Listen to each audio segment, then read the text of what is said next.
Hola, ¿qué tal chicos? Hoy vamos a hablar de un nuevo tema, el autónomo colaborador. Es una figura que está a caballo, como vosotros ya sabéis, del derecho laboral de los trabajadores, el propiamente derecho laboral, que es el Estatuto de los Trabajadores, pero también está a caballo del derecho mercantil. El autónomo colaborador es una figura un poco atípica, un poco desconocida en España, pero que funciona. Y funciona más de lo que os pretendéis o más de lo que la gente piensa, ¿vale? Muchos negocios hay autónomos colaboradores porque funciona bien, porque simplifica los trámites y es algo que podemos hacer. Ahora bien, no todo el mundo puede ser autónomo colaborador. Vamos a ver qué son los requisitos, cuáles son los conceptos, cuál es el tipo de contrato, cómo se solicita, etcétera. Todo lo vamos a ver en este video tutorial, ¿vale? Así que empezamos. Como tenemos que empezar, empezaremos por el concepto, lógicamente, del autónomo colaborador. Para mí, ¿qué es el autónomo colaborador? Bueno, para mí y para todos, ¿no? El autónomo colaborador, como veis en pantalla, tiene que ser un familiar directo del trabajador autónomo principal. El autónomo colaborador es un autónomo que está vinculado a un principal, y gracias a estar vinculado, como ya dijimos en el anterior vídeo, no tiene que hacer sus declaraciones trimestrales, porque todo lo hace el autónomo principal. Ahora bien, no todo el mundo puede ser autónomo colaborador, tiene que ser un pariente de segundo grado como máximo, y además convivir con él. Ya lo veremos ahora más adelante los requisitos, ¿vale? Pero el autónomo colaborador es alguien que depende de un autónomo principal, eso sería la definición, y además tiene que tener un parentesco con el mismo, ¿vale? Hasta segundo grado de consanguinidad. Los que estudiáis Derecho sabéis perfectamente los grados, cómo se suben, pero para el que sea curioso, los grados, recordad que son los ascendentes y descendientes son primer grado, pero un hermano es segundo grado, porque antes hay que subir a la extirpe y después bajar nuevamente. El cónyuge sí es de primer grado, ¿vale? La pareja de hecho, no viene ahí en la definición, pero la pareja de hecho, desde 2015 se aceptó siempre y cuando la pareja de hecho conviva efectivamente y esté debidamente inscrita con el autónomo principal, ¿vale? En caso de que no lo estén, que sean una pareja como tal, unos noviazgos, que no estén conviviendo en el mismo seno, en la misma familia, en la misma unidad familiar o domicilio fiscal, no podrían ser autónomos colaboradores, ¿vale? Ahora, segunda característica del autónomo colaborador: ellos tienen que estar en el régimen especial de trabajadores autónomos, de ahí se llama autónomo colaborador. No van por rendimiento de cuenta ajena, ¿vale? Nunca. Y el sistema de cotización es similar al autónomo colaborador. Vamos, al autónomo principal, exactamente igual. Se fija una cuota y va por unos tramos que nosotros los fijamos y no por el volumen. A diferencia de los trabajadores por cuenta ajena, no es por el volumen de ingresos que a partir de eso se calcula la cuota de lo que está cotizando. Aquí no. Aquí el autónomo colaborador cotiza por unos tramos. El tramo mínimo son 944,40 en la actualidad y son unos 286 euros aproximadamente. Debe de darse de alta en la Seguridad Social. ¿Y cómo se da de alta? Bueno, pues tiene que hacer la presentación del modelo TA 052102, que os lo voy a mostrar aquí en pantalla, cómo es el modelo, ¿vale? Para que lo veáis, ¿vale? Y tenéis aquí que rellenar los datos del solicitante, los datos relativos a la solicitud. Es similar a lo que pudiera ser un contrato, pero es que no figura como contrato como tal. Esto es, en los empleados del hogar también hay similar cuotas, y es para establecer quién va a pagar las cuotas y cómo y dónde, ¿vale? Entonces aquí establecemos una cuenta y tal, ¿vale? Importante que la cuenta la carguen a nombre del titular, porque en realidad el derecho está para el titular, no para el secundario, porque de ese modo el titular es el que se desgrava ese rendimiento de la Seguridad Social y no el autónomo colaborador. Al autónomo colaborador después le establecemos, porque es que si lo hace al revés, el autónomo principal no puede deducirse la cuota de la seguridad social, el otro tendrá un rendimiento en especie porque ha recibido esto y luego se lo deduce la seguridad social. Pero claro, tiene un rendimiento en especie y un cargo de la seguridad social. Si está cotizando, está recibiendo 286, pero luego se deduce 286, es cero. Si lo paga el autónomo colaborador principal, el colaborador, el autónomo principal, no el colaborador, los 286 se lo deduce el principal. Y el otro no tiene ese ingreso de los 286. Y haríamos exactamente bien las cosas, ¿vale? Luego le calculamos las retenciones conforme a la calculadora de retenciones y ya tenemos todo hecho, ¿vale? ¿Qué tenemos que entregar en este modelo? Pues como hemos presentado aquí, tenemos que entregar el DNI de ambos, del principal y del colaborador, el libro de familia, porque si no tenemos ese vínculo de consanguinidad, no se puede. Si tú vives con imaginaros que yo soy autónomo principal, ¿vale? Y ahora vivo con mi amigo Pepe. Mi amigo Pepe, por mucho amigo que sea y por mucho que vivamos en el mismo domicilio, no podremos ser autónomo colaborador y autónomo principal, ninguno de los dos, porque no tenemos vínculo de consanguinidad, ¿vale? ¿Y cuál es la principal ventaja del autónomo colaborador? Que él no tiene que hacer declaraciones de IVA ni pago fraccionado de IRPF, solamente su declaración de la renta y si está sujeto a esa declaración de la renta, ¿vale? Dependiendo de sus umbrales. Ahora, ¿qué requisitos son necesarios para ser autónomo colaborador? Pues bien, en esto no todo el mundo puede ser considerado autónomo colaborador, como ya lo hemos dicho. Tienen que ser familiares, no valen familiares lejanos, y además tienen que tener una serie de requisitos. Tiene que ser familiar directo hasta segundo grado, tiene que estar empleado de forma habitual con el autónomo principal. No vale, yo me doy alta, me doy de baja la semana que viene, me vuelvo a dar de alta la otra semana, etcétera. No, si quieres ser autónomo colaborador, tienes que estar de larga duración, ¿vale? De larga duración y no puede ser puntual y esporádica, porque en ese caso nunca sería un autónomo colaborador, ¿vale? Además debe convivir en el hogar del autónomo y estar a su cargo. Porque se entiende que esta figura es para cuando la otra persona no se vale por sí misma o verdaderamente son parejas o cónyuges que tributan por el mismo lado, ¿no? Y entonces esta facultad te posibilita hacerlo de este modo para que tengas que simplificar los trámites, ya que en la declaración de la renta, si sois cónyuge, podéis hacerla de forma conjunta y os saldrá verdaderamente lo mismo, ¿vale? En caso de un hermano que se hace cargo de una hermana o de un hermano que no se vale por sí mismo, no tiene los medios suficientes y entonces lo acoge al cargo y siempre que estés viviendo contigo lo tienes como alguien a tu mano, ¿vale? Los menores de 16 años, lógicamente, no pueden ser considerados autónomos porque nadie puede trabajar con esta edad, ¿vale? Nadie. Ni yo, ni tú, ni el de allí. Entonces, por eso, ¿vale?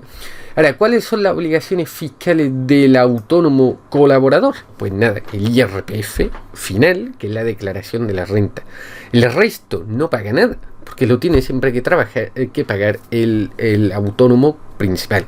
Un poco como varía realmente que las operaciones fiscales del autónomo colaborador se asemejan mucho a las de los trabajadores por cuenta ajena. Ellos no tienen que hacer nada, lo paga el titular de la empresa, ¿vale? ¿Cuáles son las obligaciones fiscales del autónomo colaborador? Pues bueno, aquí ya tienen lo mismo, otra vez exactamente lo mismo, ¿vale? El autónomo principal, ¿qué tiene que hacer?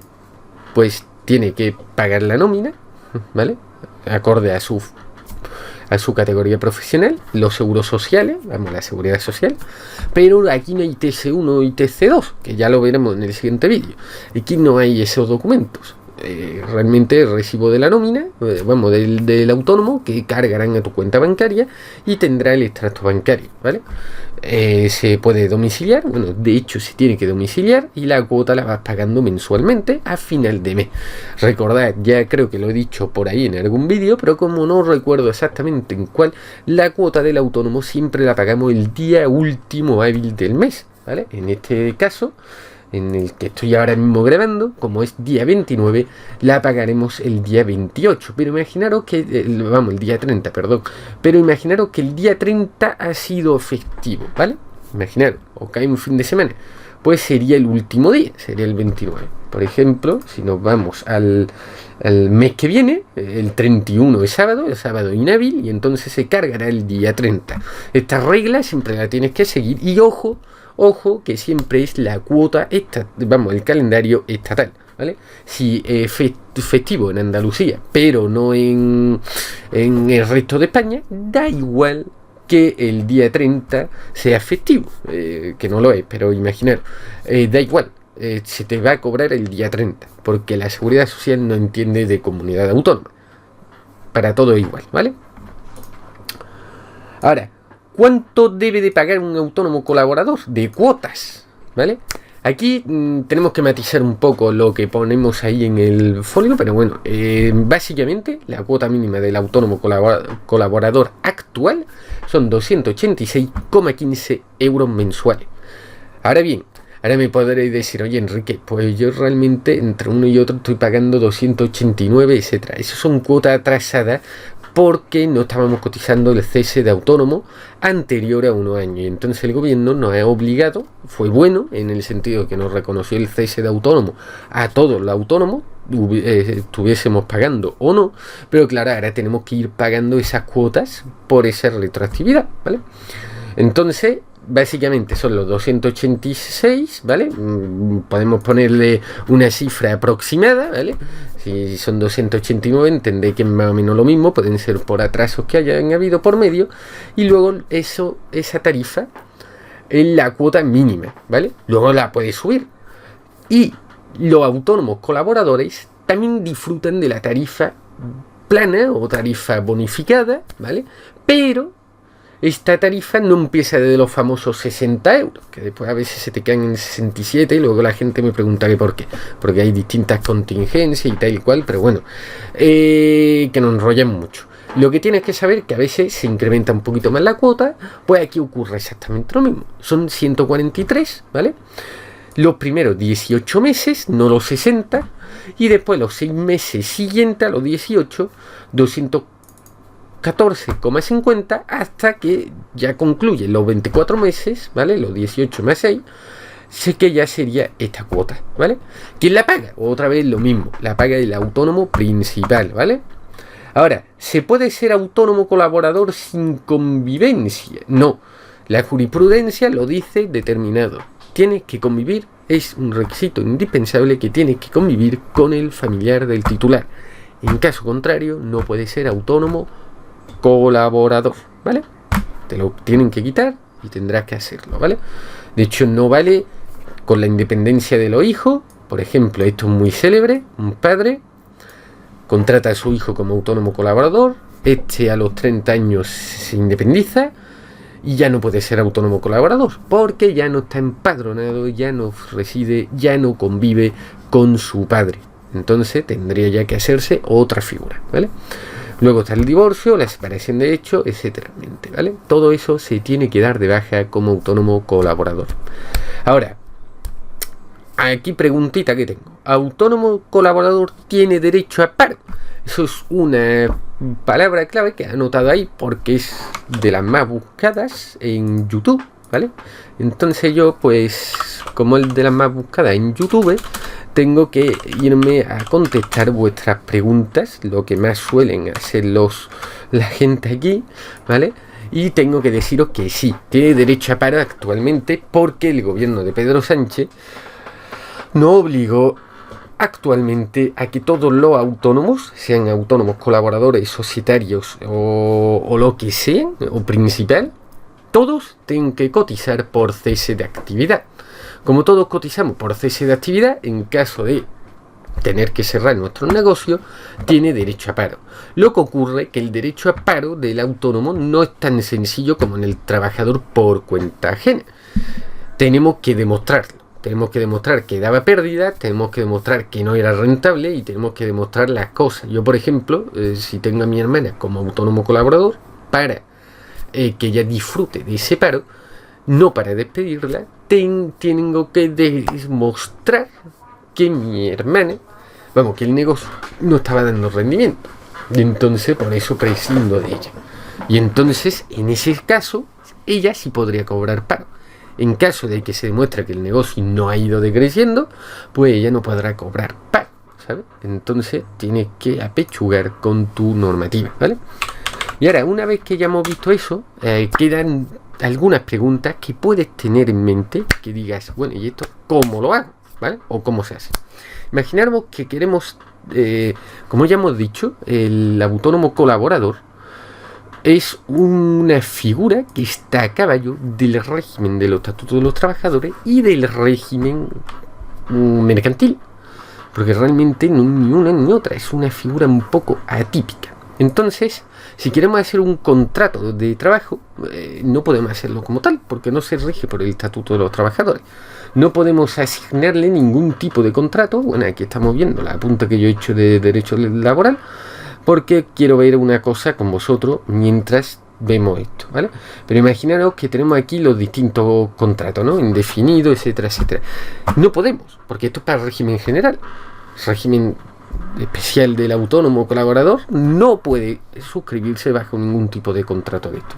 Entonces, si queremos hacer un contrato, ¿cómo tenemos que hacerlo? Bien, eso puede ser una pregunta. Pues tendríamos que hacer un contrato atípico, como el de la colaboración profesional, cuando se hacen entre dos profesionales, que tiene libertad de forma, porque tampoco está en el contrato civil ni en el mercantil, buscarlo bien, que no está citado, pero no hay un contrato tipificado, por eso se llama contrato atípico.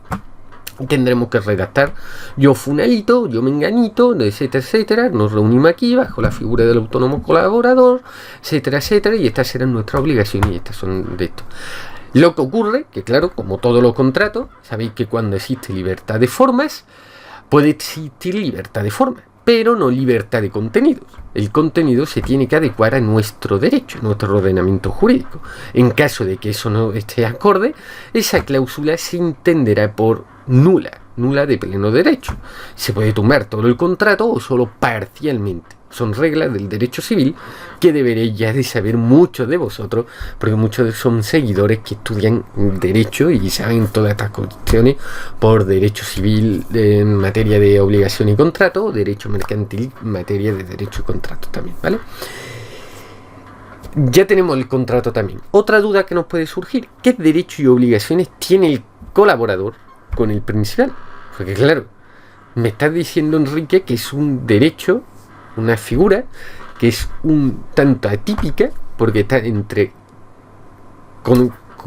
contrato por cuenta ajena como contrato por mercantil, ¿vale? Un poco mixto.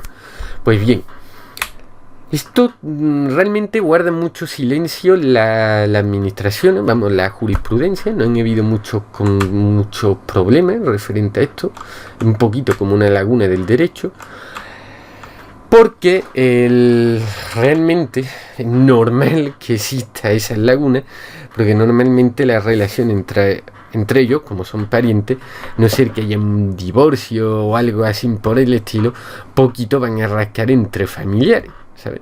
Realmente no se meten en litigio, todo se queda en casa y se hacen con negociaciones o mediaciones sin tener que ir a los pleitos finales, ¿vale? Entonces por eso hay poca jurisprudencia sobre el tema, pero a diferencia del trabajador por cuenta ajena, aunque este sea un trabajador por cuenta ajena realmente, pero es porque no podemos tanto contratar, no nos dejan contratar por régimen general tanto a nuestros familiares por el abuso que existe, ¿vale?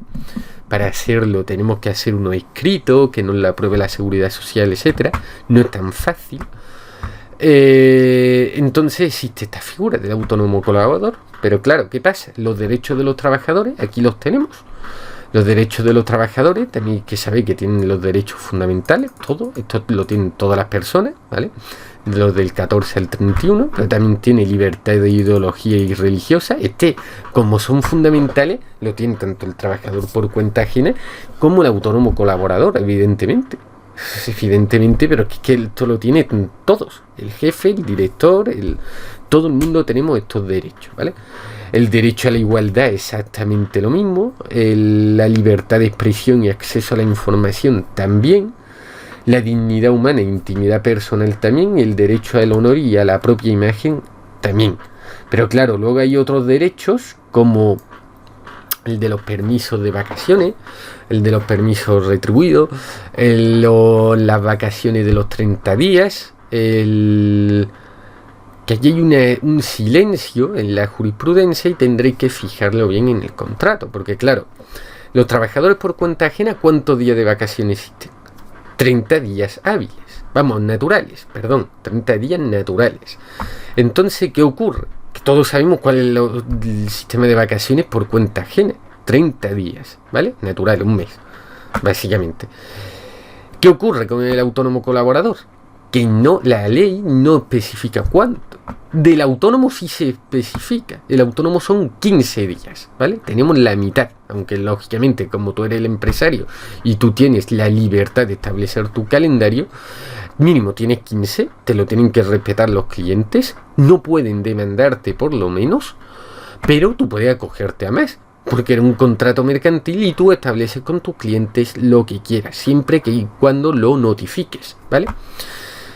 El autónomo colaborador, ¿qué es lo que tiene? Bueno, la ley lo silencia, pero como el autónomo colaborador realmente está más asemejado al autónomo principal, en realidad tiene 15 días naturales, ¿vale? De vacaciones, 2 semanitas, a no ser que pactéis lo contrario.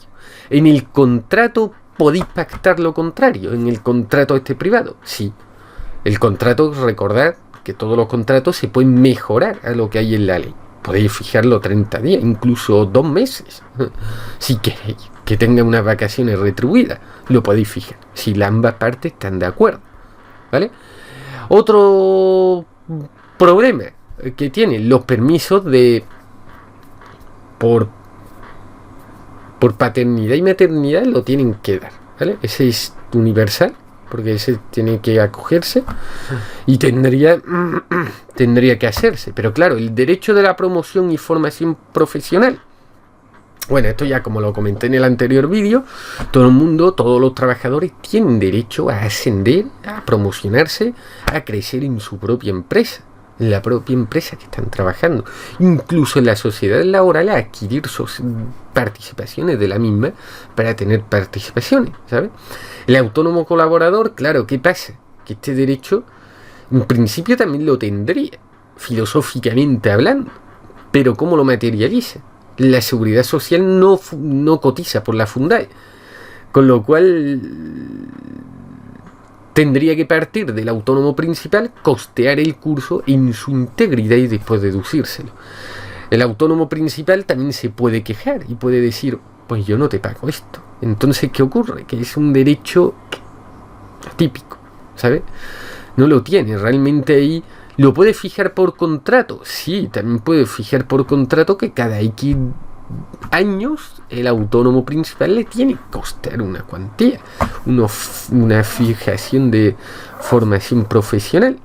Con la propiedad intelectual e industrial exactamente lo mismo. Aquí no tiene derecho, aquí hay lagunas del derecho. Lo tiene que establecer a través del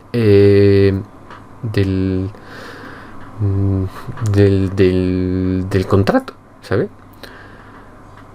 Y ahora los poderes del empresario. Claro, lo malo que tiene el autónomo colaborador es que no es un trabajador por cuenta ajena, en realidad es un colaborador mercantil. Como colaborador mercantil tiene los derechos fundamentales, pero que eso los tenemos todos, pero no tiene otros derechos, ¿vale? No tiene derecho a votar en un sindicato, si es que la empresa tiene más trabajadores, aunque esto generalmente se da en pequeñas. El autónomo no tiene 50 trabajadores, solamente tienen si acaso uno. ¿Sabes? Entonces no se dan generalmente en figuras de pequeños autónomos que no pueden contratar por cuenta ajena porque los seguros sociales les salen muy caros y trabajan a un familiar para que le eche una mano. Realmente esa es la figura del autónomo colaborador, ¿vale? Pero bueno, el poder disciplinario lo tendría. Pensar muy bien en la palabra. Ya os he dicho de que es un contrato mercantil. Para mí el poder disciplinario no lo tiene. Ellos no pueden ir por partes de baja. Yo no puedo sancionar a mi hermana exactamente igual. Sí podría en el contrato fijar que con una serie de cláusulas pueda sancionarlo de algún modo, pero lo han tenido que pactar previamente entre las partes, ¿vale? La responsabilidad del empresario aquí sí sigue igual como en el trabajador por cuenta ajena.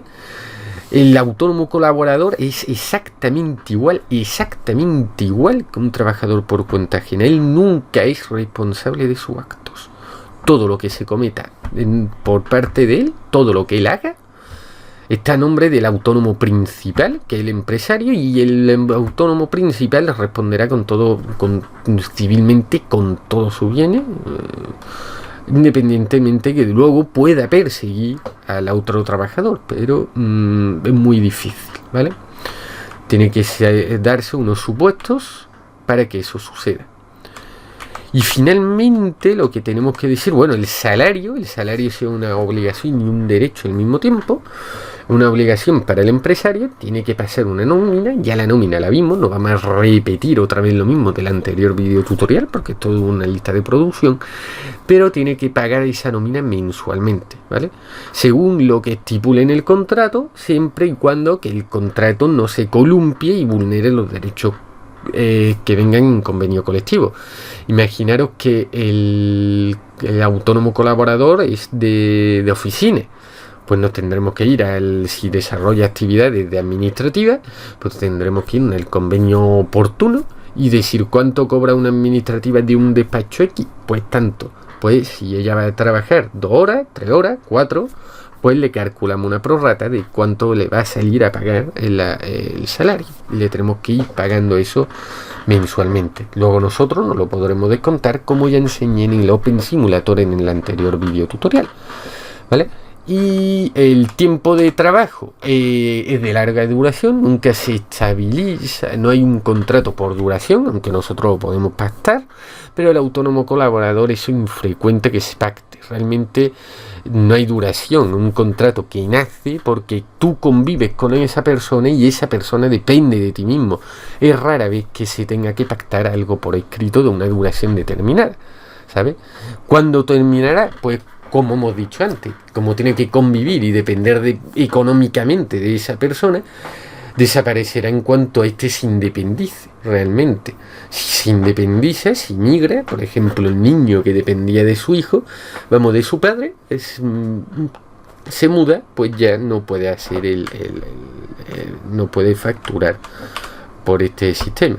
Luego el descanso, el autónomo no tenemos descanso reconocido, pero si tenemos los días normales, ¿vale? Siempre tenemos que descansar entre una jornada, por lo menos una hora, un día y medio tenemos que descansar. Esto también para el autónomo. Tenemos derecho a eso. Tenemos los derechos, la hora extraordinaria en autónomo colaborador en principio no existe, pero se pueden establecer también según convenio colectivo, según lo que marque. Las fiestas laborales, pues esto es algo que tenemos todos, si son fiestas nacionales, locales, etcétera, también tenemos condiciones. En caso de controversia, de disputa entre uno y otro, tendremos que ir a los juzgados de lo civil o de lo mercantil y no al juzgado de lo social, porque no es un supuesto social, ¿vale? El autónomo colaborador es un poco farragoso a la hora de demandar las cosas, porque va un poco más lento que de lo normal. Y creo que ya no se me ha olvidado nada. De todas formas, si veis algo, comentar los vídeos en los comentarios y allí os responderé las dudas del autónomo colaborador, ¿vale? Espero que haya sido de interés. En el siguiente vídeo ya sí veremos los TS1, TS2 para ver qué son las liquidaciones de la seguridad social y ver cómo se liquida, cómo etcétera, y se ve todas las condiciones, ¿vale? Bueno, espero que hayáis disfrutado de este vídeo, que le hayáis encantado, que ya sepáis qué es un autónomo colaborador, para qué sirve, y nos vemos en los siguientes videotutoriales. Hasta luego, amigos.